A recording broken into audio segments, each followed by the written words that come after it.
de beestje ligt er zo op in Ze komen zo met de Kijk even, kijkers. Zo.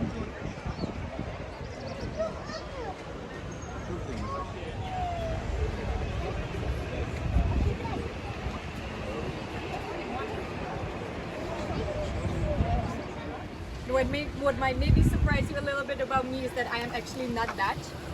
But I don't think this is so surprising considering that we're in Amsterdam, which is a very international, very diverse city, right? So that's also what I love about it so much. And I've already lived here a couple of years. I moved here to study, so I'm still studying here in Amsterdam and also working here on the waters of Amsterdam. I think the best job in the world. I also get to tell you everything that I know about this lovely city and make you some nice drinks. So yeah, I think you're gonna like me. I always make the cups always filled all the way to the top, so I think this is covered. And yeah, please guys just enjoy the tour and have some fun. Where are you from? Oh, I'm from Slovakia. And I'm Dutch. Yeah. Yeah. And where's the rest coming from? You're from Canada, let's make a round. You're from Canada? New Zealand? Wow, that's a long way. This is Netherlands, you came all the way here for us. Then must be really special. South Africa? Should you speak a beetje Nederlands? Yeah, Beetje, nice. England? Japan? Oh, also far away. Brazil. Brazil? Cool. Lovely. Can you take over Bora? What about here? North Carolina. I do. Welcome.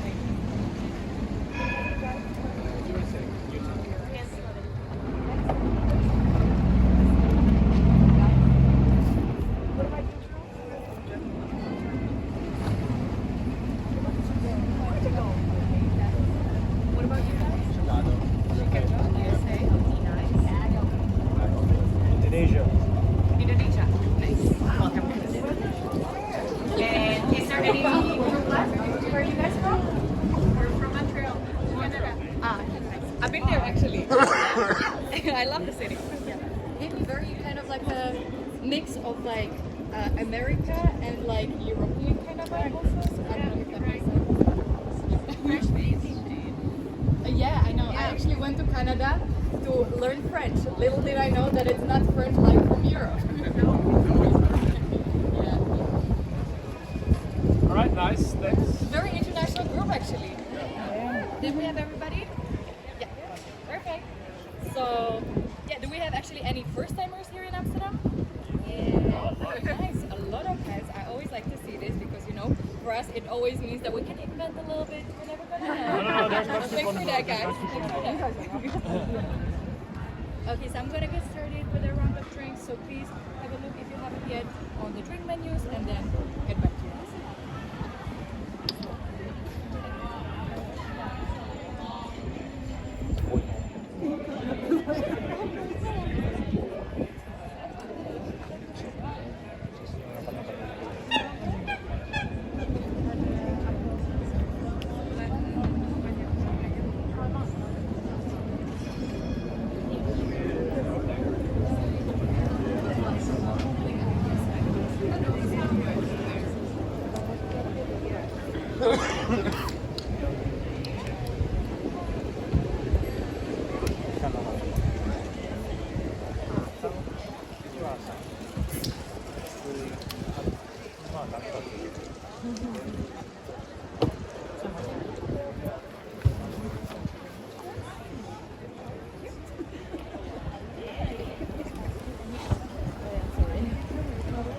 You can also later put it in.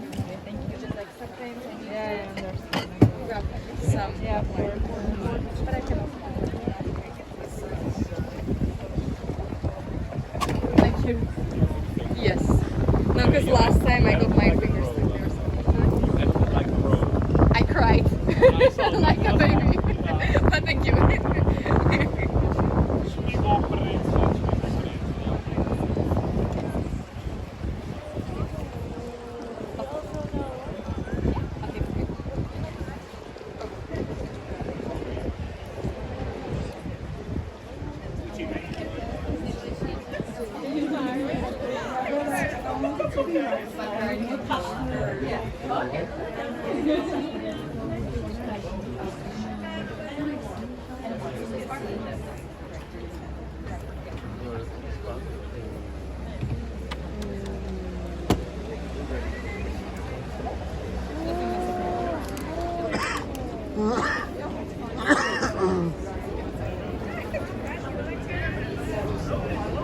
Alright, now that I've done the hardest part of the tour with steering, I can focus on talking as well.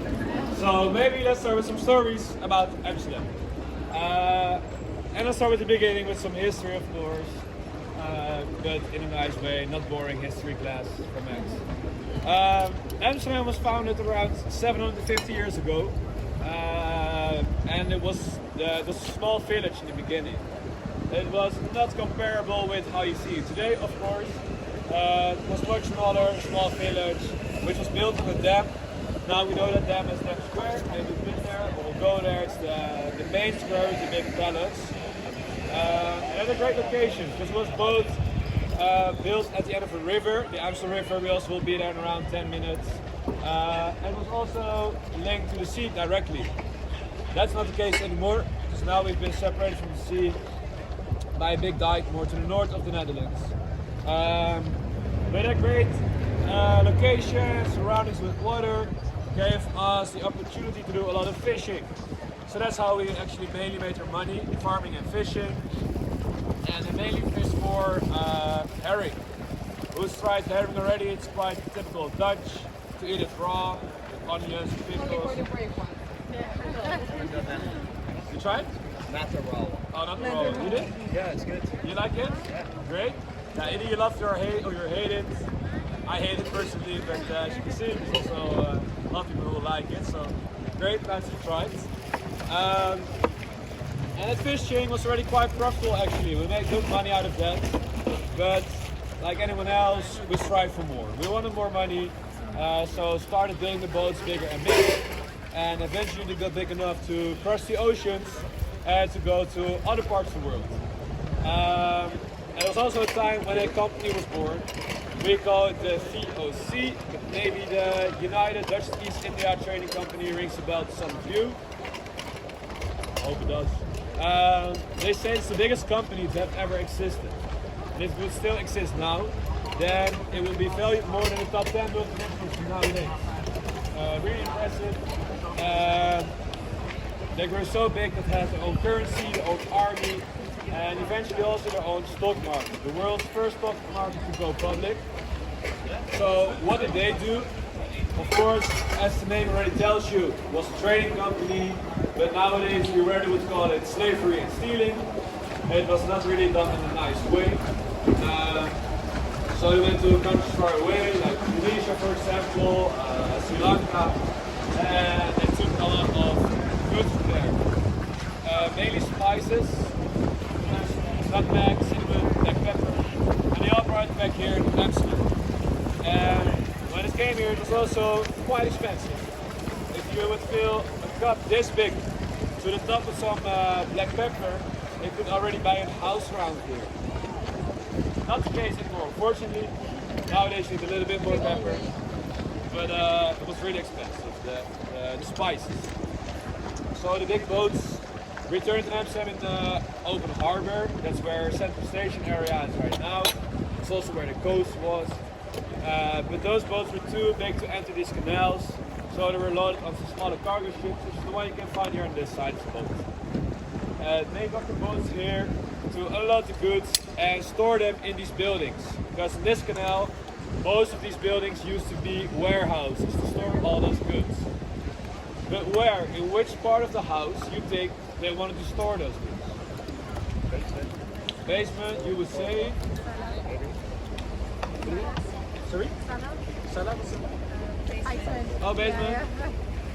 No, actually it was not on the top. And there's a reason. The walls here are quite low, and on the other side of this canal was already the seas. So there were storms, there were tides, so we had a lot of floods. That all simply didn't reach the land. So they wanted to store it high and dry. But maybe you've noticed the buildings here, and has any of you maybe been inside one of these buildings similar to this? Yeah? Yes. How are the stairs inside? Like this. Exactly, it's like a ladder. Yeah, and that actually made it possible to get a good stuff through the inside, so there's all the money outside. And how? Well, if you look to the top, you can see that all the buildings have something in common.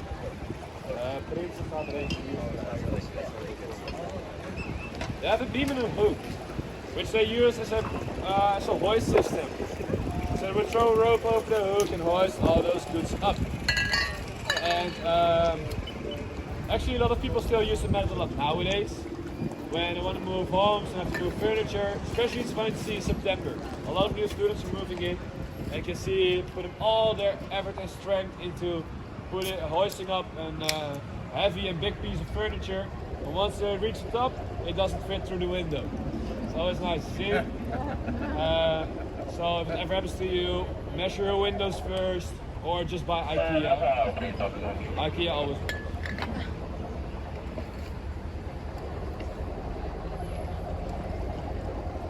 Why do they use this? Yeah, to optimize space inside. To have as much space to store goods instead of having nice fancy staircases. Alright, so right now we've entered Houseboat Alley. You can see quite unique designs of houseboats. This one for example, and we call this one the Grey Submarine. And it can actually go underwater, but just once. And the one over here is many man's favorite one. This one, the brown one. It's named after an American reality star, celebrity. Anyone know who I mean? The outside? No, sorry. No, the outside. No, not Beyonce. Kim Kardashian. We call that one the Kim Kardashian. Beyonce is also fun. Yeah, It's also. Then we have the traditional cargo ship. So you have an address, you have a zip code, and you're connected to the land with everything I just named. Everything goes into the land. And if you think, shit, I want to live in a houseboat, but I can't afford it, which I get, no worries, there's still a way to experience it by yourself. Lots of these are Airbnbs, which you can rent for a couple of nights. How do you find out if one is an Airbnb or not? If you see people inside, if you wave at them, if they happily wave back at you, it's a tourist. Dutch people sometimes also wave back, but it's mainly with one finger. Or when the curtains are closed, also tourists. Because Dutch people don't care. They have the curtains over all day and night long. Maybe you've noticed it, it's also in the normal house in the land. People say here in Amsterdam, people say everybody in Amsterdam has a naked neighbor, and if you don't have one, then you are. Watch out for that.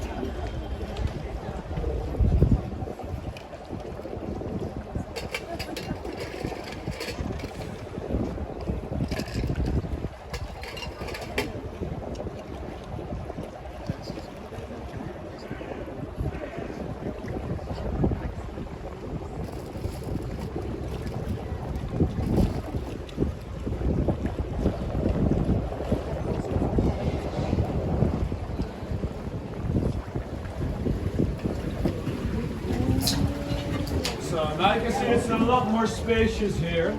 We've arrived at the Amstel River. I already thought about it a bit before. This is the river where Amsterdam got its name from.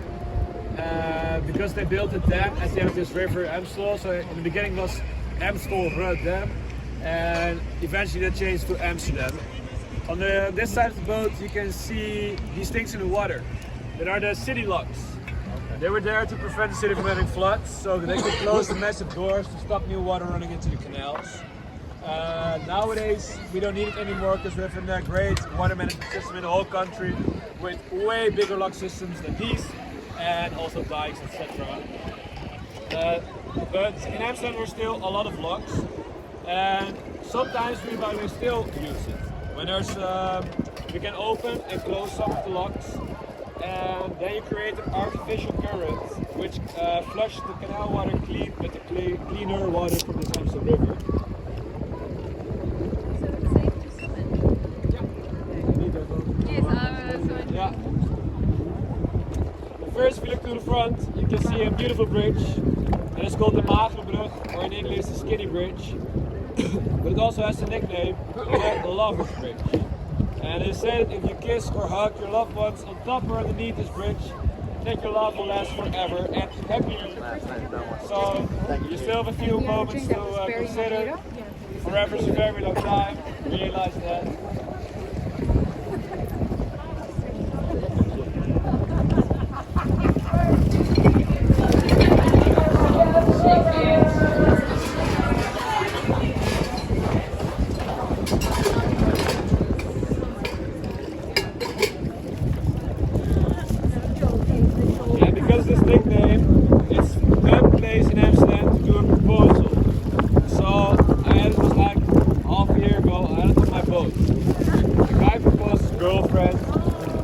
said no. It's also beautiful from the inside, not really from the outside, people think here. And the left side is the city hall of Amsterdam. And also, even though that looks very ugly, it's quite a special place, a unique place. Because over there, the first legal same-sex marriage of the whole world took place. It was in 2001. Couples still together. No, people don't really like that they started building these buildings. So they would protest against it and would say, stop the opera, stop the opera. That's why it's also called the Stopera now. And also because the left part is the city hall, in Dutch it is Stadhuis, so it starts also with ST. So that combines also Stadhuis, opera, Stopera.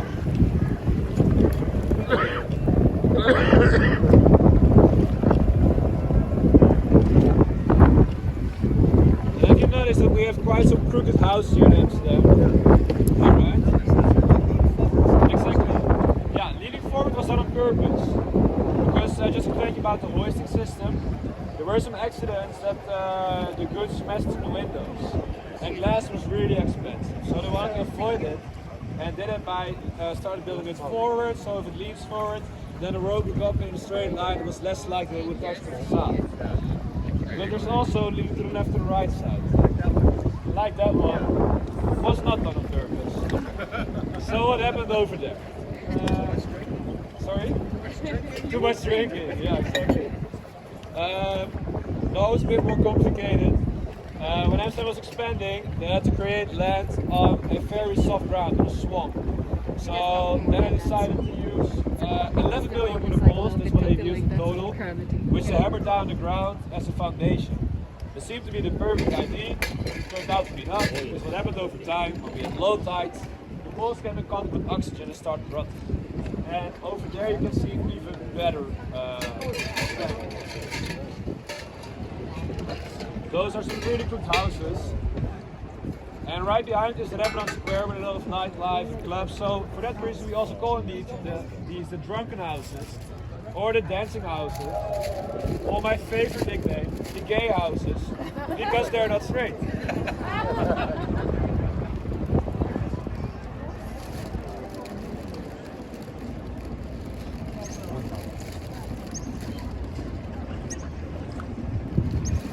Yeah, that's quite special, but also what's beautiful is on the left, if you look into this canal, maybe we have some art lovers here in the boat. The view you see here on the left was once painted by Claude Monet. He's a French painter. You can see the Southern Church. And that painting is currently in the Philadelphia Museum.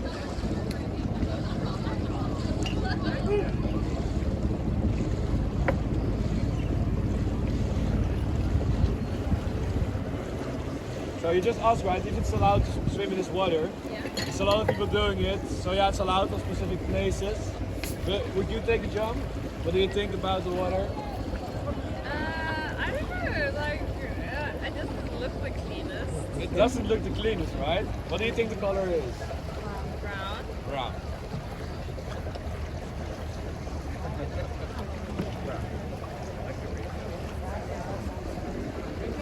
No.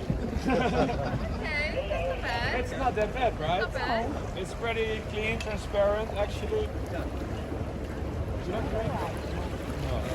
We call this the Amsterdam Chardonnay, so that's why I asked. So if anyone would like, this one is on the house. So why the color? Yeah, that's the sand bottom. So that's why it's also a little bit of sand in it. How deep is it? The Amsterdam River is a lot deeper. It's between 10 and 15 meters. Wow. On the deepest parts. Yeah.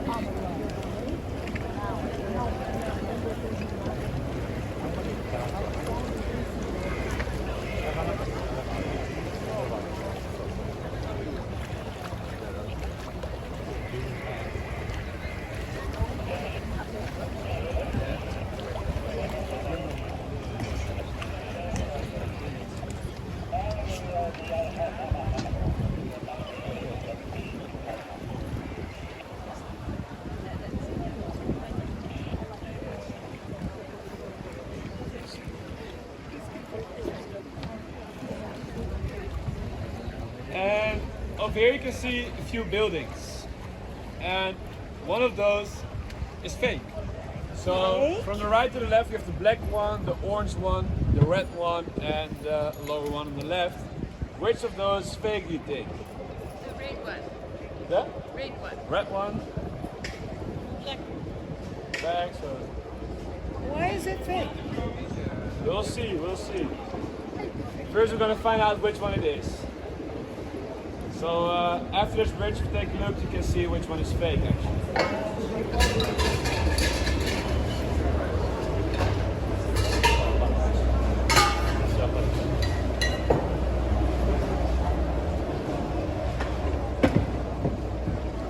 Can you already see it? And it's the red one. Which one? The red one. It's only a facade. And why? Indeed. Oh yeah, I see. Yeah, rich people problems. There was someone who lived on the other side over there, and he didn't want to have to look at that ugly grey wall. So then they decided to build a facade. And it's actually funny because they change the interior every now and then. We have some napkins.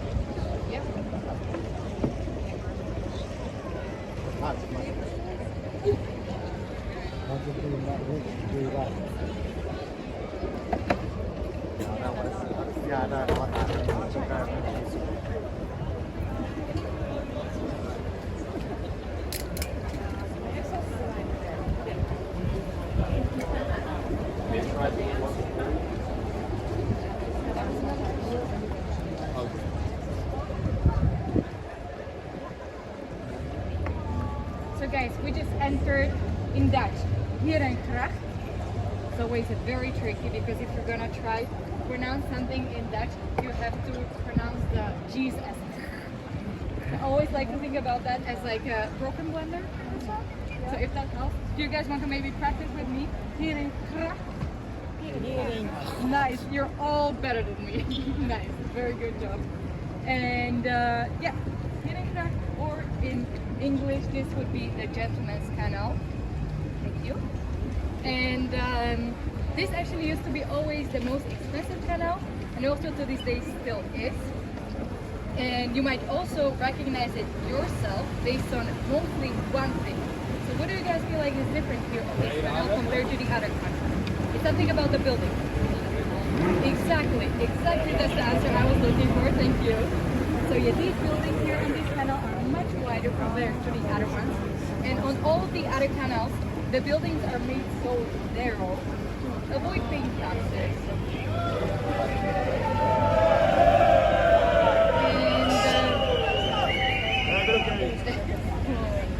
Dankjewel.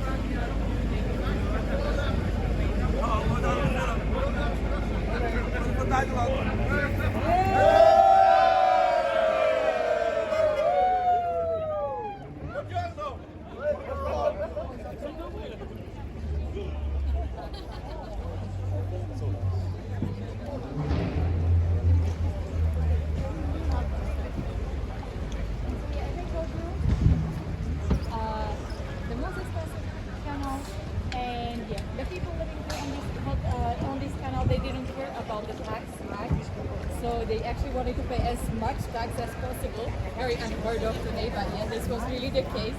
And so they made the building that narrow, and also to add on the tax system, it wasn't only based on the width of the houses, but a lot of other factors would change the price as well.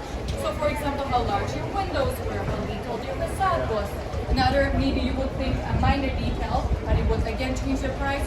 The staircase in front of your front door, for example, if you had a double staircase, that would be double the tax. And even the number of the individual stairs that you had, that would all change the price. So how I like to think about this is, well, you know, today people try to show off with expensive cars, expensive watches. Well, back then, people were just trying to have one more stairs than their neighbor, and then they really meant they're the richer men. So yeah, it was a little bit of a competition here in the neighborhood, but also, of course, an important way of showing you're a reliable businessman. You have no money, you're someone to do business with, right? And also talking about expensive things, we have the most expensive hotel of Amsterdam right here. So look at you guys right there. Anybody stay here, guys?